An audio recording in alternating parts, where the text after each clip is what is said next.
우리 성경 말씀은 신명기 제32장 48절로 52절 제가 봉독하겠습니다. 오늘 나누는 말씀 밑에는 한 가지 질문이 흐르고 있습니다. 그 질문은 생명은 어떻게 피어나는가 하는 것입니다. 생명은 어떻게 피어나나? 하나님이 나에게 생명을 주셨는데 이 생명이 어떻게 피어나나 하는 질문을 가지고 이 말씀을 나눕니다.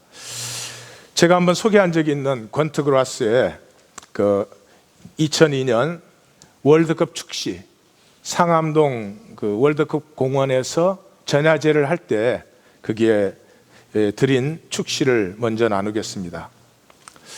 천천히 축구공이 하늘로 떠올랐다. 축구공이 땅에 있어야 게임을 하는 거죠. 하늘로 떠올랐으니 종말입니다. 우리는 게임을 하면서 삽니다. 남편, 아내 간에도 게임을 합니다. 게임이 나쁜 것은 아닙니다. 게임 속에 무엇을 담느냐 하는 것은 우리의 선택입니다. 그러나 게임이 중요한 것은 게임은 영원히 계속되지 않는다는 것입니다. 게임은 끝나는 시간이 있기 때문에 게임이라는 것을 아셔야 됩니다. 그때 관중석에 사람들이 보였다. 게임하는 동안에 사람이 안 보여요. 조건밖에 안 보여요.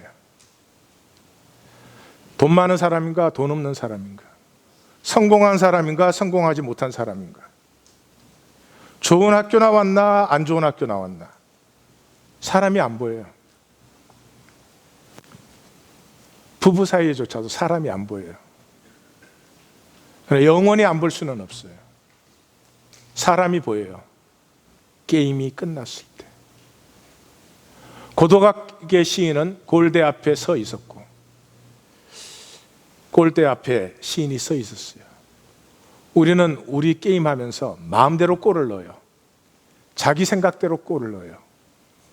잘못 넣은 것까지 골이라고 우기면서 삽니다. 근데 분명히 지키는 사람은 있었어요. 극히 소수죠. 이 시대도 삶이란 마음대로 사는 것이 아니라고 외치는 음성이 극히 드물지만 곳곳에 있습니다. 심판은 호각을 불었다. 오프사이드. 오프사이드가 선언되면 어떻게 되죠? 분명히 골을 넣어서 골이 들어갔죠. 근데 오프사이드 그러면 뭐예요? 내 마음대로 분명히 골을 넣었죠. 내 마음대로 의미도 만들었죠. 내 마음대로 가치도 만들었죠. 끝날 때는 오프사이드. 허무밖에 안 남아요. 가시덤불과 엉겅퀴밖에는 안 남아요. 마음대로 게임할 수 있지 않습니다. 게임은 룰이 있기 때문에 게임입니다. 세상 모두가 마음대로 게임합니다. 마음대로 생각합니다. 마음대로 믿습니다. 마음대로 예배합니다. 그러나 호각이 불릴 때가 있는 것을 아셔야 됩니다. 삶은 도대체 무엇인가? 이 질문을 하셔야 됩니다. 질문하지 않으면 떠내려가는 것입니다. 남들 따라 떠내려가는 것입니다. 남들이 좋다는 것 자기도 가지고 싶습니다. 남들이 멋있다 그러면 자기도 그렇게 되고 싶습니다. 남의 욕망으로 산 삶은 자기 것이 결코 되지 않습니다.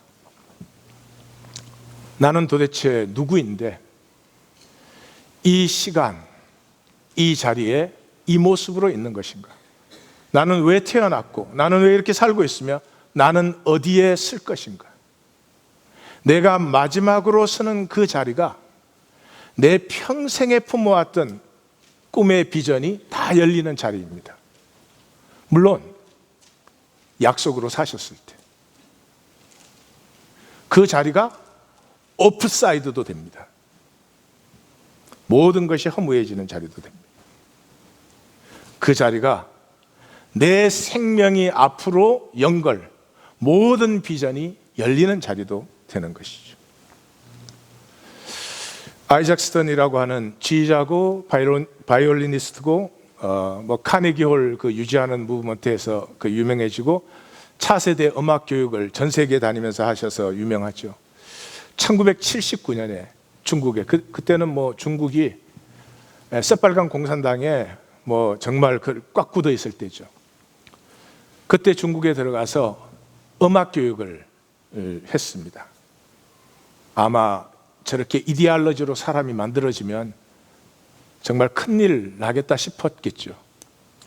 근데 그 방문이 영화로 찍혀가지고 영화도 유명합니다.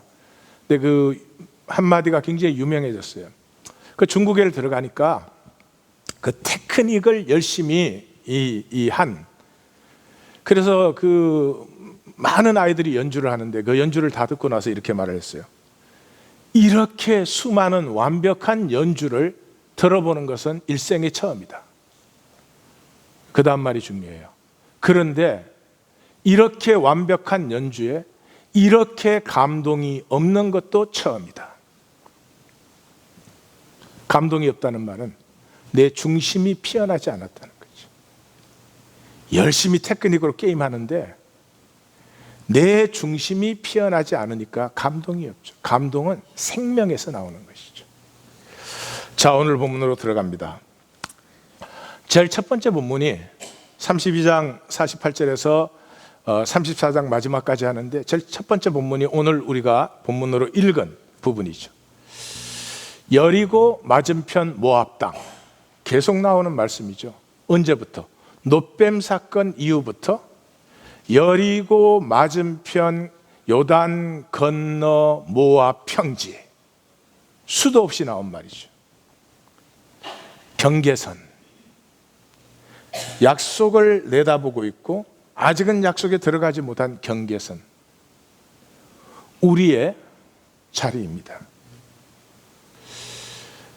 아직 내가 가진 생명의 귀함과 아름다움을 느끼고 누리면서 그 생명을 피워내는 삶이 아니라면 약속을 받았다, 구원받았다, 거듭났다 이렇게 말하는 것은 제 생각에 좀 하나님에게 신뢰가 되는 말이라고 생각합니다.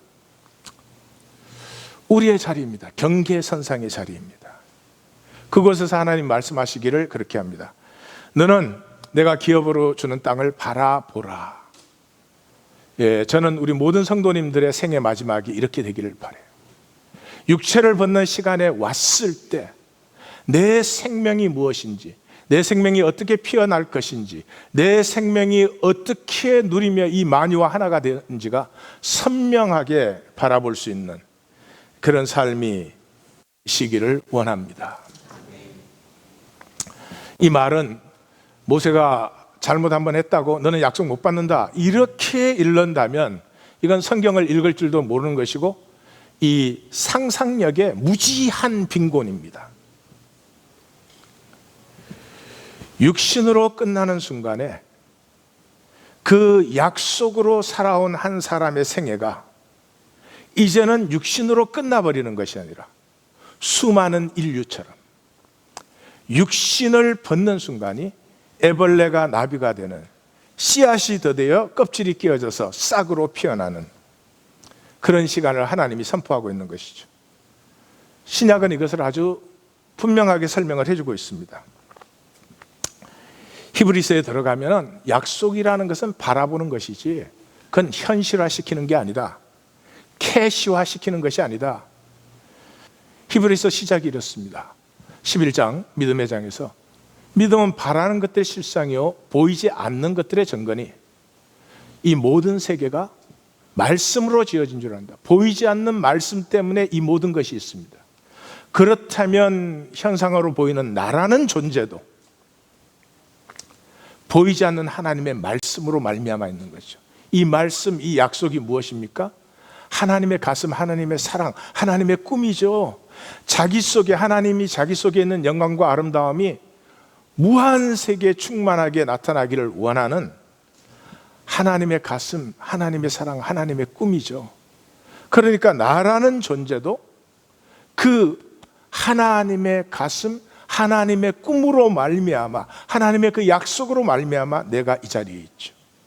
그래서 이 선언 이후에는 그 하나님의 가슴으로 피어난 사람들의 얘기를 펼칩니다. 아벨의 얘기가 나오고요.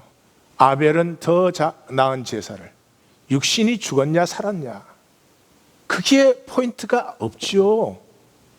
다 죽는 것이죠. 육신이야. 더 나은 제사를, 하나님이 받으실 수 있는 제사를, 하나님이 받으실 수 있는 제사는 부족해도 중심의 진실이 있으셔야 됩니다. 아벨의 이야기, 에녹의 이야기, 노아의 이야기, 그 다음에 아브라함의 이야기, 그 다음에 사라의 이야기를 한 다음에 뭐라고 합니까? 이 사람들이 다 믿음을 따라 죽었어요. 죽음의 순간에 믿음이 선명해야지. 약속은 받는 것이 아니고, 약속은 현상화, 현실화, 캐시화 시키는 것이 아니고, 그것을 어떻게? 멀리서 보고 환영하며, 그 내가 육신 안에서 바라며 살아왔던 그 비전이 육신을 벗을 때, 온전히 열릴 때, 그 영광의 세계를 바라볼 때 우리는 선명해집니다. 이 땅의 내 삶은 외국인이었고 나그네였구나. 왜 그렇게 이 땅에 살면서 편하지 않았을까? 왜 그렇게 낯선 곳에 있는 느낌이었을까? 여러분 어떻습니까? 편합니까? 이 세상이. 12세기에 빅토르 위고라고 하는 그 스칼라스틱 철학자가 있었습니다. 레미제라블스는 빅토르 위고가 아니고 12세기 철학자. 그분이 이런 말을 했어요. 고향을 그리워하면 미성숙한 것이고, 어디를 가도 고향으로 살면 그 사람은 상당히 성숙한 사람이고, 세상 어디에 가서 있어도 고향이 아닌 사람은 완성된 사람이다. 그렇죠. 내가 생명이면 이 세상은 고향되지 않습니다. 생명이면 아름답게 살고 싶습니다. 가치 있게 나누어지고 싶습니다. 생명이면 너와 나의 말 한마디와 눈짓 하나에도 어떤 의미가 연결기를 원합니다. 그저 내 주머니만 조금 더 채우고 지키면 나는 됐다. 이런 생명의 고향은 있을 수가 없지.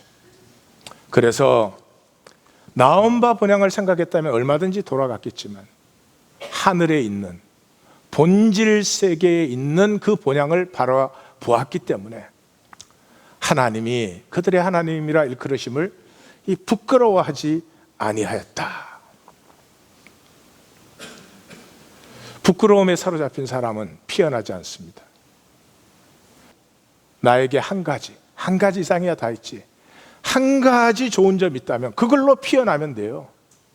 그럼 만 가지 부족한 것이 거름이 되어서 그 한 가지가 얼마나 잘 피어나는지 몰라요. 근데 이게 마귀가 딱 속이자마자 수치가 들어왔잖아요. 이 세상에 사는 사람은 수치심으로 살잖아요. 수치심 가리려고. 차도 수치심 가리려고 필요한 거 아니에요. 핸드백도 수치심 가리려고 필요한 게 아니에요. 근데 멍청한 건 그걸로 안 가려진다는 걸 모르는 게 멍청한 거지. 예, 그래가지고 그 한 가지로 그냥 살면 되는데, 남들이 정죄해도 하나님이 정죄 안 하시는데 그 한 가지는 안 살고 만 가지 가리려고 살아요. 만 가지를 가리려고. 그 이 생명 에너지를 평생에 거기에 다 낭비하는 거죠. 그 다음에 33장은 이스라엘의 꿈입니다.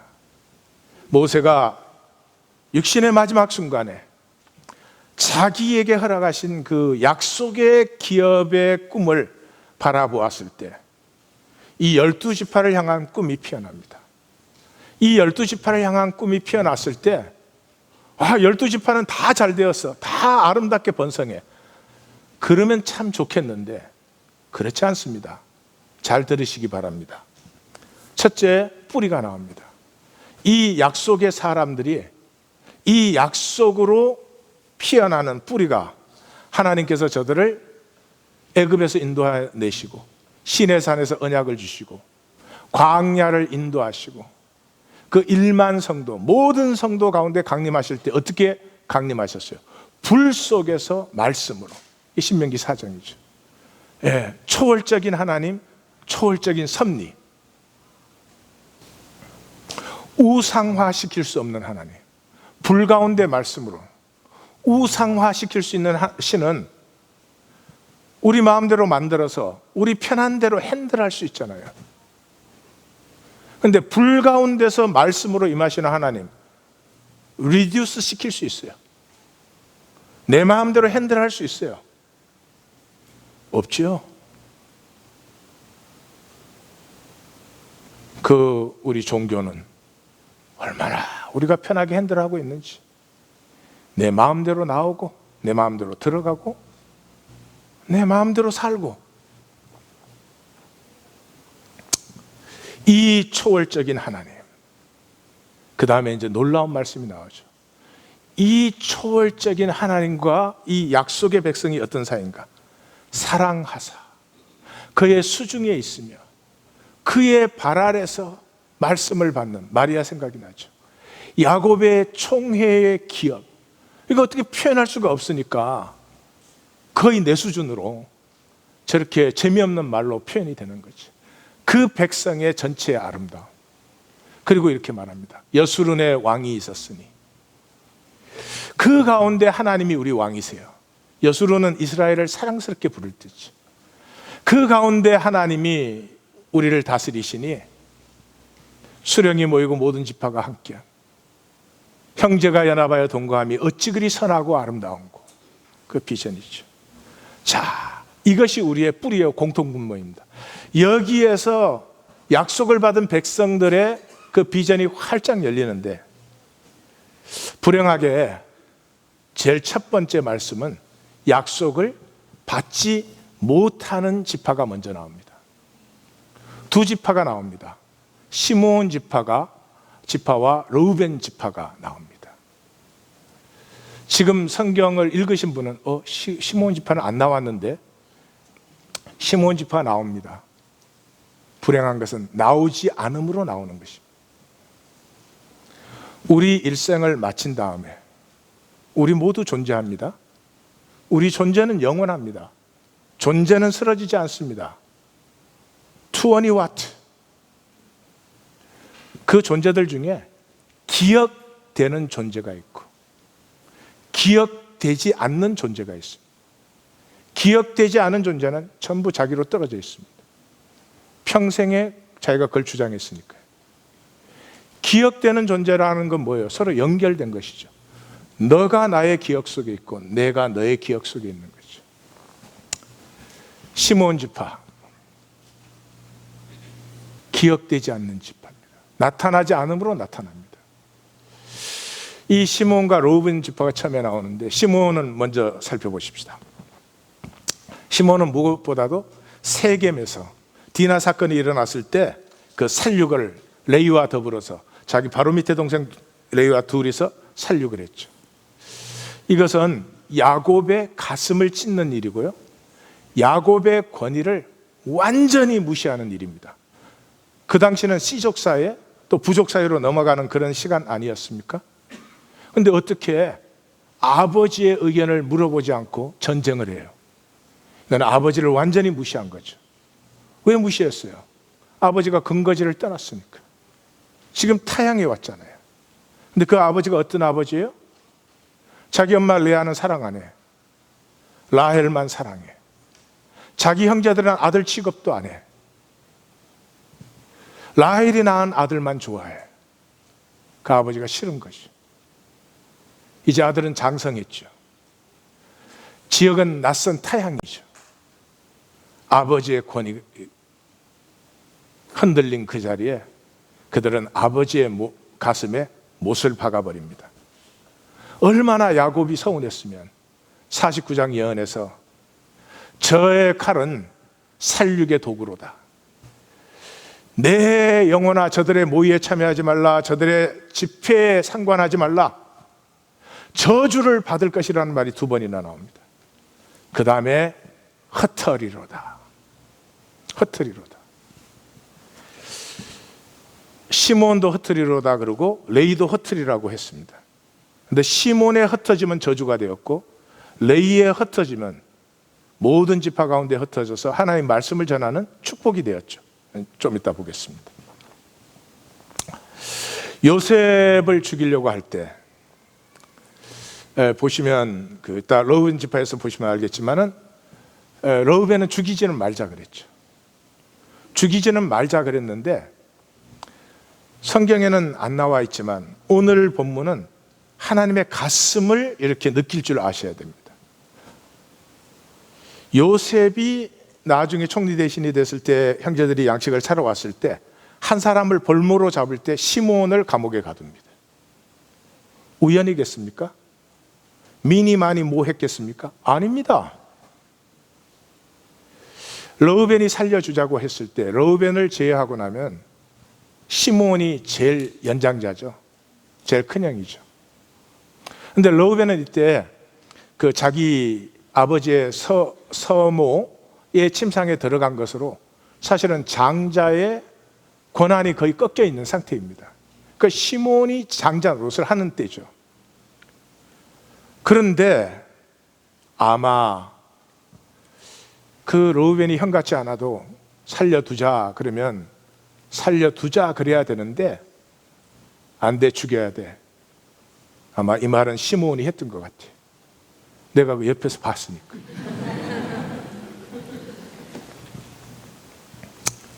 요셉의 가슴에 맺힌 게 있었겠지. 그러니까 시므온을 감옥에 볼모로 넣었죠. 시므온 지파의 그보다 더 큰 일은 바알볼 사건이었습니다. 하나님께서 이 약속의 땅에 드리는 새 세대를 정리하기 위해서 하나님께서 그 광야에서 다 정리 작업을 했는데 마지막 시므리와 시므온 지파의 시므리 족장이 그 고스비에게 유혹되어서 그 바알볼 사건이 일어나서 24,000명이 죽게 되잖아요. 이 지파는 완전히 쓰러졌습니다. 사라져버렸어요. 기억되지 않아요. 두 번째가 러우벤 지파입니다. 러우벤 지파의 예언은 축복은 축복이라고 할 수 없어요. 죽지 아니하고 살기를 원하고 그 숫자가 줄어들지를 않기로, 그러니까 다른 말로 망하지 않았으면 좋겠다. 얘들은 지금 about to destroyed. 근데 그렇게 멸망되지 않았으면 좋겠다. 이게 어떻게 참 예언이 될 수 있겠어요? 러우벤 지파는 아시리아의 포로로 잡혀갈 때 제일 먼저 끌려가는 지파가 됩니다. 잘못은 어디에서부터 시작됐죠? 비라와 동침했습니다. 아버지가 사랑하는 아내 라헬의 몸종인 비라와 동침을 했습니다. 그것도 그 베냐민을 낳고 굉장히 라헬이 죽고 힘들어하는 그 시간에 그 비라의 침상에 들었다. 그렇게 성경은 적고 있습니다. 그 다음에 광야에서 고라의 반역이 일어났을 때 온과 다단과 아비람, 이 르우벤의 족장들이 고라 족속과 합해가지고 반란을 일으켰죠. 이 르우벤에게는 약간 헷갈리는 점은 있습니다. 요셉을 살리려고 한 것입니다. 그 형제들이 요셉을 죽이려고 할 때 생명은 해치지 말자. 우리가 그러고 성경이 이렇게 말합니다. 르우벤이 그 요셉을 구출하여서 아버지에게 돌려보내려고 했다. 형제들이 동생을 죽이려고 했을 때 지금 이제 이 르우벤은 이 장자의 위엄이나 권세는 싹 깎여 있는 정말 허수아비 같은 큰형이에요. 그런데 그 시므온 둘째부터 이제 주동이 돼가지고 요셉을 죽이려고 하는데 르우벤의 생명은 죽이지 말자. 그리고 살려가지고 아버지에게 돌려보내려고 했어요. 그러면 요셉이 살아서 돌아가면 뭐라고 얘기를 할까요? 그러니까 르우벤이 살려서 돌려보내면 아버지한테 가서 뭘 해요? 고자질을 하면은 어떤 일이 일어날까요? 아버지가 그래 르우벤이 참 실수는 한번 했지만 그래도 저놈이 장남이구나. 그래서 장남의 권위도 회복되고 아버지의 인정과 사랑도 다시 받고 그게 더 좋았겠죠. 그걸 회복하고 싶었겠지. 그런데 그까지는 좋지 뭐. 그 다음에 다른 형제는 어떻게 돼요? 다른 형제들은 어떻게 돼요?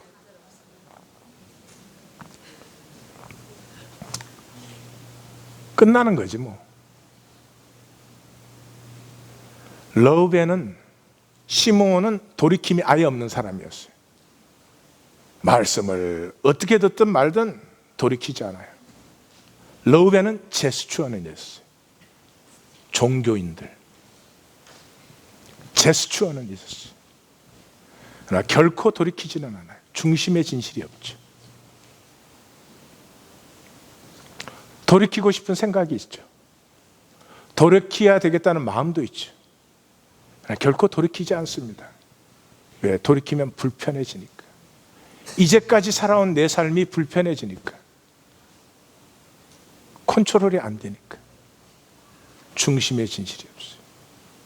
12지파에 대한 비전이 열리는데 첫 번, 두 번째 지파, 이것은 약속에서 단절된 지파가 먼저 나옵니다. 우리에게 경계가 되죠. 그 다음에 두 지파를 또 주목해 봐야 됩니다. 그 영광이 회복된 지파입니다. 똑같이 범죄했고 더한 죄를 저질렀습니다. 그런데 이들은 회복된 영광을 가지고 있습니다. 첫 번째가 레위 지파입니다. 레위는 시므온과 똑같이 저주를 받은 사람이죠. 시므온과 레위는 형제요, 그들의 칼은 폭력의 도구다. 그들의 모의에 내 호나 상관하지 말아라. 내 영광아 그들의 집회에 참여하지 말아라. 그들은 저주를 받을 것이요, 저주를 받을 것이요, 그들은 이스라엘 중에서 흩어질 것이다. 이렇게. 똑같은 저주를 받았습니다. 시므온은 없어졌습니다. 레위는 가장 영광스럽게 세움을 받습니다. 그래서 그 다음에 뭐라고 나오죠?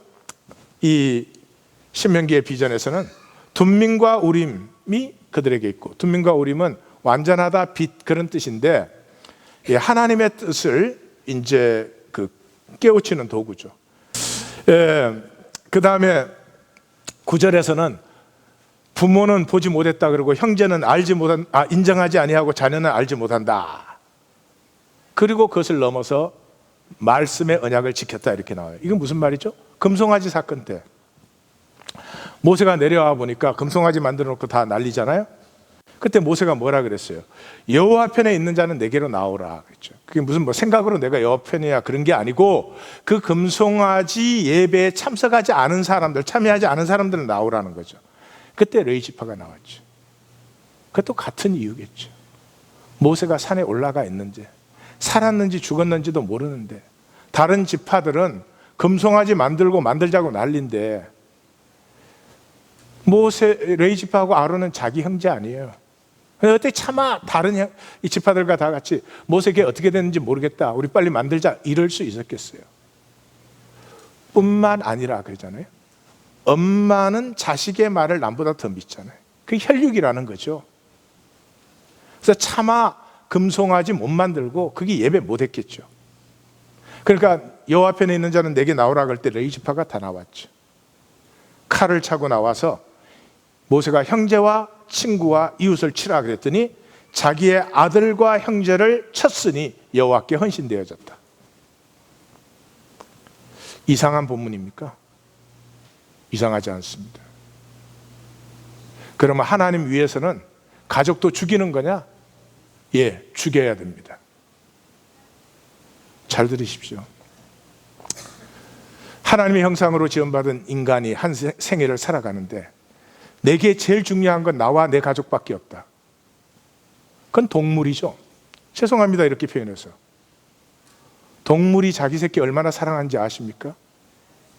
잘 모르시는 분은 시튼의 동물기를 한번 읽어보시기 바라요. 가족이 귀하죠. 사랑스럽죠. 그러나 인간이 산다는 것은요, 내 가족이 귀중하지만 민족이 아픔을 당하고 있으면 민족이 가족보다 귀해지는 것입니다. 이것이 가족을 진정으로 사랑하는 길입니다. 내 가족이 귀하죠. 자식은 눈에 넣어도 안 아픕니다. 그래도 인류가 아파할 때는 인류가 내 가족보다 귀해야지 인간의 삶을 산다고 말할 수 있지. 이렇게 세상이 아프고 힘들고 난장판인데도 내 가족만 잘 먹고 잘 살면 된다. 그럼 그 마귀에 쏘기는 것입니다. 우리의 존재 가치를 말살시키는 것입니다. 우리 하나님 교회는 어떤 분도 쏙지 않으실 줄 믿습니다. 예. 나중에 자식이 이럴까요?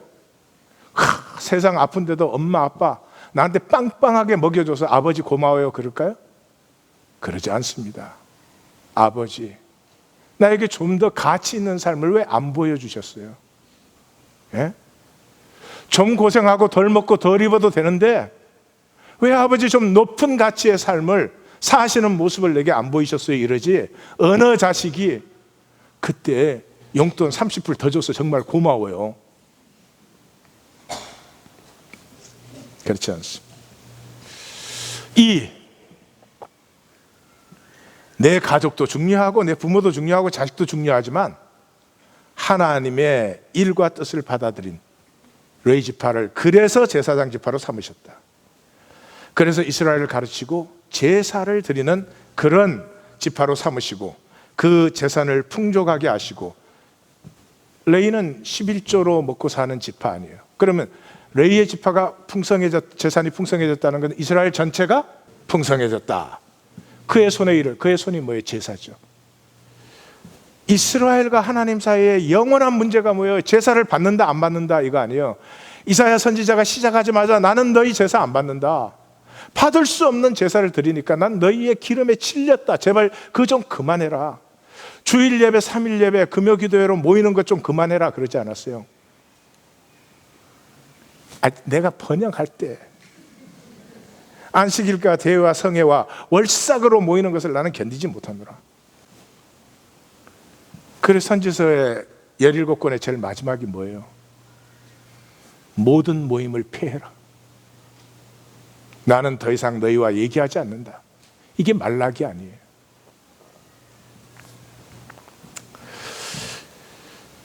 이 레위 지파, 그 다음에 유다 지파. 유다는 제가 그 12아들 중에 제일 사랑하는 사람이고 제 가슴에 있는 사람이고 우리 모든 성도님들이 유다와 같아지기를 원하고 그렇죠.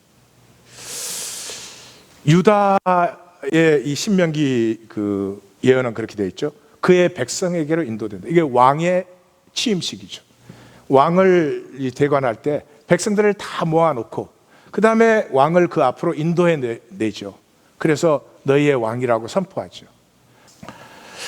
자, 이 유다가 어떤 사람이죠? 요셉을 팔았어요. 요셉을 팔고 유다가 이제 요셉을 팔자 그랬잖아요. 어떻게 하게 죽일 수는 없겠고. 그리고 팔고 오니까 살 수가 없죠. 이런 갈등이 우리에게 있어야 됩니다. 아버지는 여전히 편애해. 자기 형제들은 아버지를 속여. 옷에다 짐승피 묻혀갖고 이게 당신의 아들의 옷입니까? 한 것도 시므온이에요. 그러고는 아무 일 없는 것처럼 너무너무 잘 지내는 거죠. 유다는 갈등이 되어서 살 수가 없습니다. 어떻게 이렇게 아무 일도 없는 것처럼. 성도님들은 어떠십니까? 이 세상에 일어나는 일들을 보시면은 어떻게 그렇게 아무 일도 없는 것처럼, 나 하나만 잘 살면 되는 것처럼, 갈등이 없으면 어떻게 하나님의 자녀라고 할 수 있겠습니까? 그래서 집을 나가죠. 견딜 수가 없습니다. 나가면 어디로 가겠습니까? 이방으로 가죠. 아둘람 사람 히람과 친구가 됩니다. 끝까지 집에 돌아올 때까지 히람과 친구가 된 것을 볼 수가 있는데, 이 아둘람 사람 히라하고 친구가 되어서 그 수아의 딸이라는 여자를 알게 됩니다. 결혼한 것도 아니고 동거 수준이었는지 그건 잘 모르겠어요. 이 말은 뭐죠?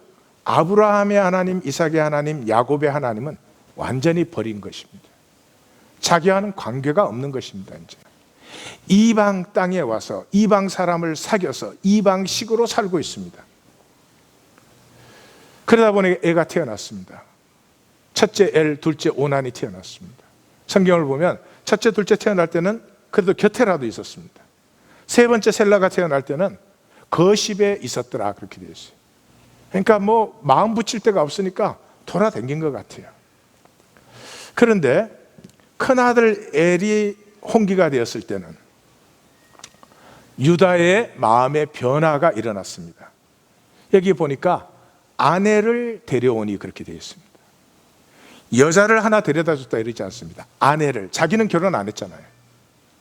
그러니까 아내를 데리고 왔다는 이 말 속에 이 나이든 유다, 큰아들이 결혼할 연령이 됐으니까 나이든 유다에게 이미 무언가 변화가 일어났죠. 하나님이 역사하고 계세요. 이제 어떻게 역사하시는지는 점점 보시면 알겠지만, 그랬는데 엘이 죽었습니다.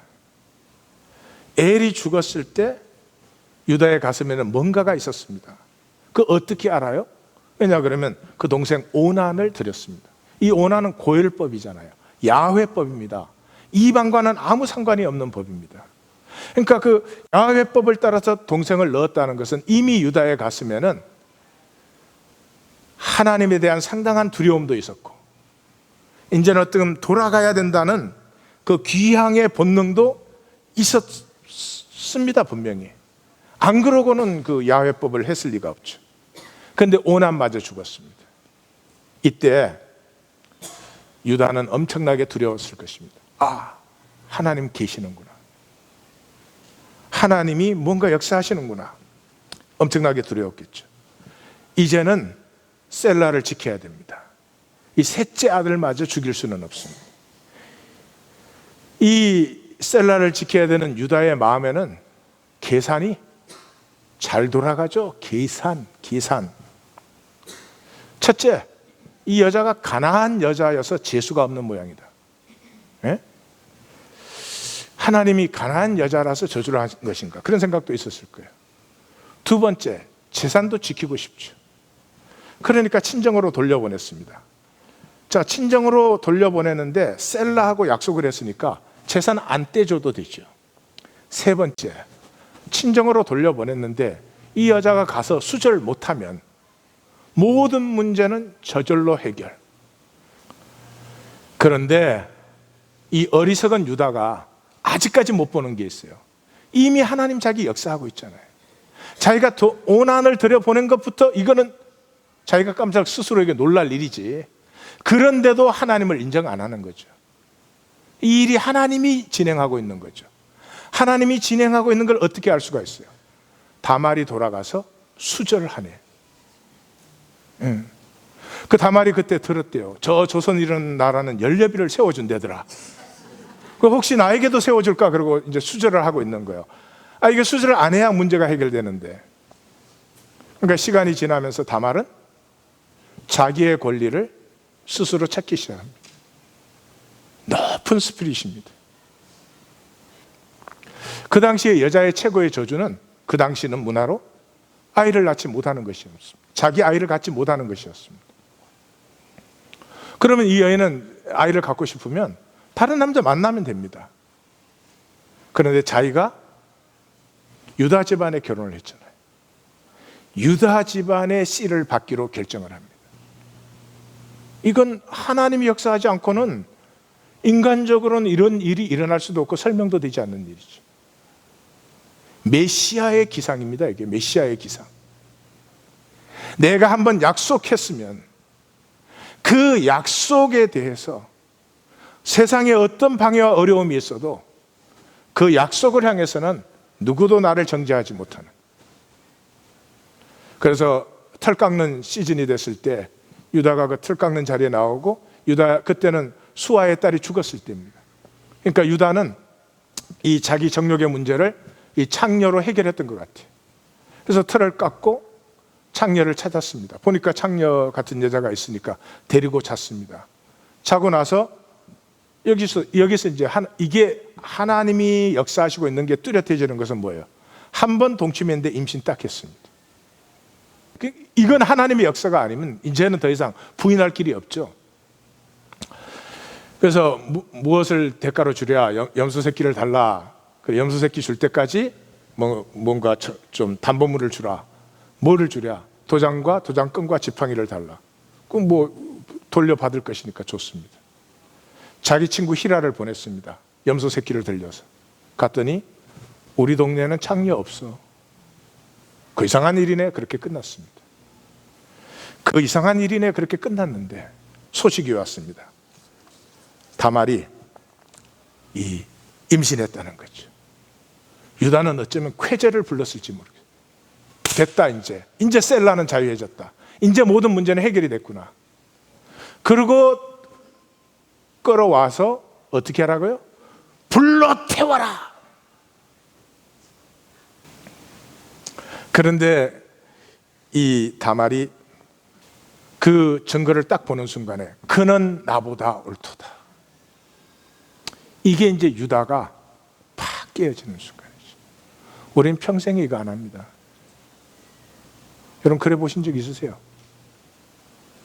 남편과 아내 사이에 당신이 나보다 옳습니다 해본 적 있으세요? 자식에게 부모가 어느 정도 장성했으면 언젠가 자식에게는 얘기하셔야 돼요. 너는 나보다 옳도다. 우리 다 잘했어요? 잘하기는 뭐 잘못한 거 얘기하면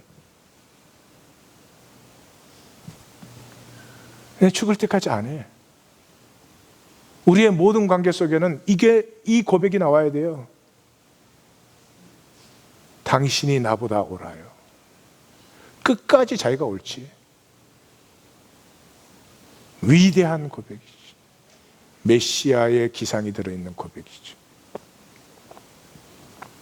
그래서 뭐요? 다시는 가까이 하지 않았다. 자, 그 유다가 그 다음에는 읽지 않아도 돼요. 읽을 필요도 없어요. 이미 여기까지 온 사람은 알아요. 유다가 돌아올 뿐만 아니라 유다에게서 하나님의 역사가 일어나겠구나. 이 정도는 보여야, 아니 드라마 볼 때는 보는데 왜 성경 읽을 때는 못 보는지 난 이게 정말 안타까워요. 그 요셉이 베냐민을 데리고 오라고 그러잖아요. 근데 이 베냐민을 데리고 오겠다고 먼저 대신 자기가 그 볼모가 되겠다고 먼저 한 사람이 누구예요? 르우벤이었죠. 르우벤이 그랬습니다. 아버지에게 만약에 베냐민 다시 못 데리고 오면 제 두 아들이 담배니까 죽여도 좋습니다. 이 대단한 거 아니에요? 근데 그게 야곱의 마음을 조금 더 감동 못 시켰습니다. 그 바로 다음에 유다가 나를 담보로 드리겠습니다. 내가 베냐민 못 데리고 오면은 내 생명으로 대신하겠습니다. 그때 야곱의 마음은 열렸어요. 그래, 그럼 베냐민 데리고 가라 이렇게 됐어요. 그 다음 사건이 뭐예요? 요셉을 만났는데 베냐민 못 데리고 간다 그러니까 이 베냐민을 못 데리고 가면 우리 늙은 아버지가 죽습니다. 이 아이의 생명과 내 아비의 생명은 하나입니다. 나를 대신하옵소서. 그때 요셉이 가슴이 터져버렸습니다. 그 평생에 얼마나 상처와 한이, 얼음장이 두꺼웠겠어요. 그런데 르우벤의 고백은 아무 일도 변화를 못 일으켰어요. 유다가 야곱에게 고백했을 때, 유다가 요셉에게 고백했을 때 그들의 그 두꺼운 마음의 껍질이 열려버립니다. 그리고 무슨 일이 일어나요? 합력하여서. 이 집안 어떤 집안이었어요? 만약에 우리가 그런 가정 역사를 갖고 있다면 얘기 못합니다. 부끄럽습니다. 수치와 저주와 이 모든 것이 가득한 집안이에요. 근데 그 모든 것이, 그 저주가, 그 죄가, 그 거짓이 다 물러가고 합력하여 선을 이루는 그 아픔 때문에 이 아들들과 이 아비는 세상에 생명 피우는 사람들의 조상과 원천이 되어지는 놀라운 하나님의 역사가. 그래서 요셉이 막 입만 열면 하나님의 섭리로, 하나님의 섭리로, 하나님의 섭리로. 우리 성도님들에게 이 일이 일어나셔야 됩니다. 이 일이 일어나셔야 됩니다. 무엇이었죠?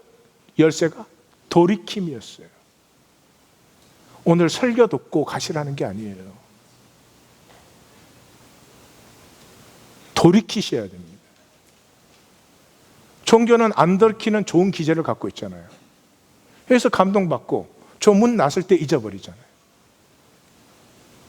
오로지 기억에 남는 건 길었다, 무지. 그 다음에 이제 각 지파의 비전이 나옵니다. 나머지 지파들은 별로 중요해. 뭐 요셉의 지파 길게 나오는데 순 땅의 복으로 풍성한 그런 것이죠. 그 다음에 이제 이스라엘의 여수르니여, 이게 이제 앞뒤로잖아요. 여수르니여, 하나님 같은 이가 없다. 그가 너를 도우시려고 내 처소가 되시고 대적을 멸하고 너의 샘과 하늘의 이슬이 되어주시고 방패가 되어주시고 영광의 칼. 이스라엘이여, 너는 행복한 사람이로다. 그렇습니다. 언제 행복하냐? 우리는 연약하고 부족하고 죄와 허물이 많습니다. 그럼에도 불구하고 내 중심에 진실이 있기 때문에, 그럼에도 불구하고 내 중심으로 약속을 바라보기 때문에 이 중심으로 말미암아 모든 것이 합력하여 선을 이룰 때 행복한 사람이 되는 것입니다. 그것을 성경은 하나님이 우리 가운데 계시면서 구원을 베푸시는 전능자가 아니면 모든 것을 합력하여 선을 이루게 못하시죠. 그가 너로 말미암아 기쁨을 이기지 못하시며 잠잠히 사랑하시며, 이 뭔지 느껴보세요. 다는 아무런 의미가 없어요. 기쁨을 이기지 못하는 그 사랑 아시죠? 다 우리가 자녀에 대해서 너를 잠잠히 사랑하시며 너로 말미암아 즐거이 부르며, 즐거이 부른다, 노래를 부른다는 것이에요. 찬양을 즐거이 부르며 기뻐하시리로다. 기뻐하시리라. 아멘. 자, 그 다음에 이제 34장입니다. 34장은 모세의 떠남이죠. 이제 보라 그러고 세우셨죠. 그 다음에 여기 보면은 이제 다 보이십니다. 그래서 다시 모압 평지에서 노브산에 올라가 여리고 맞은편 비스가 산 꼭대기에 이르러서 까지 바라보라 했죠. 다 보여주세요. 우리가 육체를 벗는 순간에 다시 한번 말씀드려요. 약속의 유업의 지경들이 그때는 얼굴과 얼굴을 맞대고 보듯이 선명하게 보이셔야 됩니다. 그래서 아브라함과 이삭과 야곱이 나오죠. 약속. 그 약속한 유업을 보게 했어. 그 다음에는 모세가 죽은 건 그게 중요한 게 아니에요. 뭐 무덤이 어디냐. 우리는 맨날 무덤 만들어 놓고 뭐 철 따라가고 시간마다 가고. 무덤에 들어가기 전에 차례. 무덤에 가가지고 뭐. 예? 그 120세나 됐는데 눈이 흐리지 않고 기력이 쇠하지 아니하였다. 이게 무슨 말? 지금 시력 좋았다 이렇게 읽으시면 안 되지. 예? 120세 나이에 육체를 벗는 순간에 그에게 보이는 약속의 유업을 향한 그 비전이 선명하였고 약속의 유업을 받을 기력이 싱싱하게 살아있더라. 이거는 육신의 그 힘과 이 비전을 얘기하는 게 아니죠. 그 모세가 여호수아를 남기고 선지자의 전통을 남기고 그리고 출애굽의 그 하나님의 놀라운 이야기들을 남기고 그렇게 가셨대. 여기서 이제 설교가 끝나야 되는데 시간이 지금 딱 끝나야 되는 시간인데 최대한으로 빨리 마치도록 하겠습니다. 재미없는 결론을 처음에 하는데 유대교와 시온주의의 허점을 보셔야 돼. 유대교 이 말씀이 얼마나 어마어마한 말씀이에요. 세계 역사를 지금 다스리고 있죠.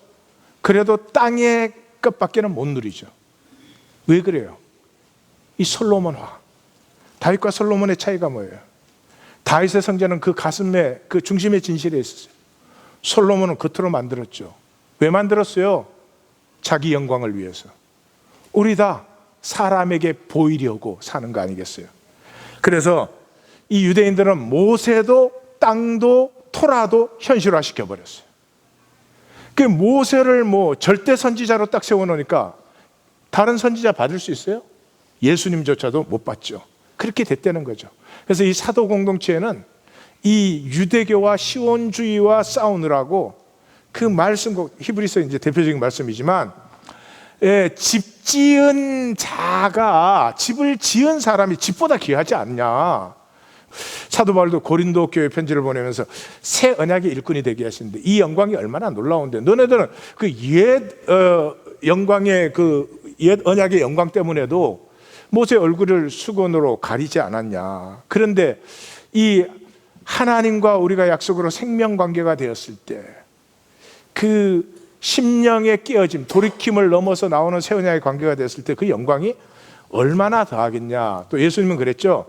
너희 의가 서기관과 바리새인보다 더 낫지 못하면 천국에 못 들어가. 종교적 의로는 못 들어간다는 거죠. 그리고 또 계속해서 가는 옛사람에게 말한 바 살인하지 말라고 그랬지만 노하거나 라가라고 하거나 미련하다고 그러면 지옥불에 들어간다. 너 간음하지 말라고 했는데 그렇지만 여자를 한 번 보고 두 번 보면 안 돼. 뭐 헛되는 맹세하지 말라. 뭐 눈에는 눈, 이는 이로 갚으라는 말을 들었지만 너희는 오른밤 때리면 왼밤 돌려대고 오리 가자 그러면 심리를 같이 가지고 속옷을 달라 그러면 겉옷까지 주어라. 그 지금 뭐 하는 거예요? 모세의 가르침과 예수님의 말씀 비교하는 거 아니에요. 그래서 총 결론이 하늘에 계신 너희 아버지 온전하신 같이 너희도 온전하라. 자, 여기서 뭐죠? 하나님과 하나님의 말씀과 하나님의 생명과 하나님의 세계는 신비예요. 신비. 신비라는 말은 그냥 간단한 말이에요. I can handle it. 내가 이렇게 핸들할 수 있는 게 아니라는 거죠. 내가 딱딱딱 잘라가지고 맞고 틀리고 이렇게 할 수 있는 게 아니라는 거죠. 신비라는 건 존재 자체로 그냥 누려야 되는 거죠. 근데 존재 자체로 누리기 위해서는 내 껍질을 벗어야죠. 내 진실되어야 되죠. 내게 있는 잘못은 내가 인정해야죠. 그러니까 그건 싫어. 그러니까 신비를 그냥 내가 컨트롤할 수 있는 현상, appearance reality로 reduce 시켜가지고 그거 막 행하면서 어려운 거예요. 나는 주일 지키니까 어려운 사람이 구원받은 사람이야. 뭐 이런 식이 되는 거죠. 유대인이 2000년 모세 갖고 거짓했는데 우리 기독교인은 2000년 동안 뭐 했나요? 각자 답하세요. 두 번째, 우리가 시작할 때 그랬죠. 생명은 어떻게 피어나나? 하나님 내게 생명 주셨는데 이 생명이 내게서 어떻게 피어나나 하는 질문을 가지고 우리가 이 본문을 봐야 됩니다 그랬잖아요. 생명은 현실화시키는 게 아닙니다. 내가 내 아들 사랑하는데 현실화시키면 되겠습니까? 이놈아, 내가 네 사랑해가지고 네한테 준 기저귀가 몇 갠데 그때 값이 얼마였고 이자까지 붙이면 기저귀 값이 일단 23,678불 92전. 그 다음에 너는 밥을 좀 많이 먹었지. 그러니까 여러분 웃죠? 그런 거나 마찬가지예요. 이 종교는 그런 일을 하고 있어요. 하나님이 모세에게 약속을 주시고 인도하셨잖아요. 그 약속을 현상화, 가나안 땅에 딱 들어가는 게 아니고요. 가나안 땅에 들어갈 때도 하나님이 계속 경고하셨죠. 땅이 아니고 땅에서 이루어져 나와 하나 된 삶이라고. 모세가 이루는 현상적인 성공이 아니고 가나안이 아니고 그 약속을 가지고 모세가 피어나게 하는 거죠. 모세가 피어나게 하는 거죠.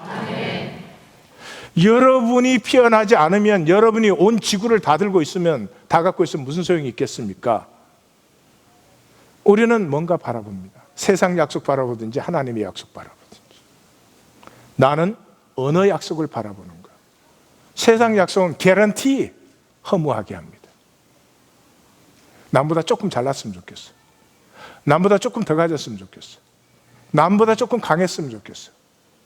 말을 해도 내가 딱 말하면 내 말이 다 받아들여졌으면 좋겠어.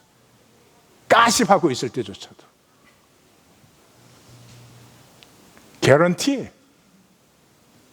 세상 약속으로 사시면 종신토록 땀 흘려 수고하고도 가시덤불과 은공키예요.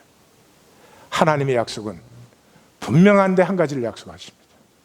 내가 창조한 너를, 내가 사랑하는 너를 반드시 피어나게 하마. 이 비밀은, 이 신비는 그 너비와 길이와 높이와 깊이를 말로 다 할 수가 없죠. 그 사도 바울의 기도의 결론입니다. 에베소서를 향한 기도의 결론입니다. 같이 한번 읽어볼까요? 그 너비와 길이와 높이와 깊이가 어떠함을 깨달아 하나님의 모든 충만하신 것으로 너희에게 충만하게 하시기를 구하노라. 한 가지 말씀드리죠. 참 나는, 지금 살아있는 동안 참 나는 제한적입니다. 참나인지 거짓인지도 우리는 서로 알 수 없습니다. 그러나 분명히 알게 되는 순간이 옵니다. 심판이 호각을 불 때.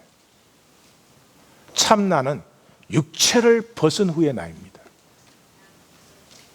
다시 말해서 부활한 후의 나가 참나입니다. 그 보이지 않는 나를 위해서 살고 있든지 사람에게 보이려고, 예수님의 말씀처럼 사람에게 보이려고 살고 있든지 둘 중에 하나입니다. 중간은 없습니다. 기도하십시다.